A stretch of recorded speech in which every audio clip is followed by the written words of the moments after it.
বাগেরহাটে ঐতিহাসিক খান জাহান আলী রহমাতুল্লাহ আলাইহির মাজারের দিঘিতে একটি কুকুরকে কামড়ে নিয়ে যাওয়ার ঘটনা তদন্তে 3 সদস্যের কমিটি গঠন করেছে জেলা প্রশাসন।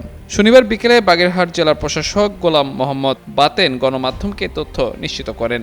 এর আগে কুমিরের কামড়ে মারা যাওয়ার পর কুকুরটিকে গত বুধবার মাটিচাপা দেয়া হলেও বিতর্কের মুখে শনিবার বিকেলে জেলা প্রাণী সম্পদ বিভাগের তত্ত্বাবধানে কুকুরটির ময়নাতদন্ত করা হয় বলে স্থানীয় প্রশাসন জানিয়েছে। পাশাপাশি কুকুরটি কোনো রোগে আক্রান্ত ছিল কিনা তা জানতে মরদেহ থেকে নমুনা সংগ্রহ করে ঢাকায় পাঠানো হয়েছে। স্থানীয়রা জানায়, মাজারের দিঘির পাড়ের ওই ঘটনাটি গত বুধবার বিকেলের। এই ঘটনার একটি ভিডিও সামাজিক যোগাযোগ মাধ্যমে ছড়িয়ে পড়লে ব্যাপক বিতর্কের সৃষ্টি হয়।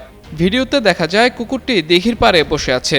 মনে হচ্ছিল কুকুরটি হাঁটতে পারছিল না। কিছুক্ষণ পর কুমিরটি এসে কুকুরটিকে কামড়ে পানির নিচে নিয়ে যায়। প্রাণী অধিকার কর্মী সহ অনেকের অভিযোগ, কুকুরটিকে বেঁধে মাজারের দিঘির কুমিরের খাবার হিসেবে দেয়া হয়েছে।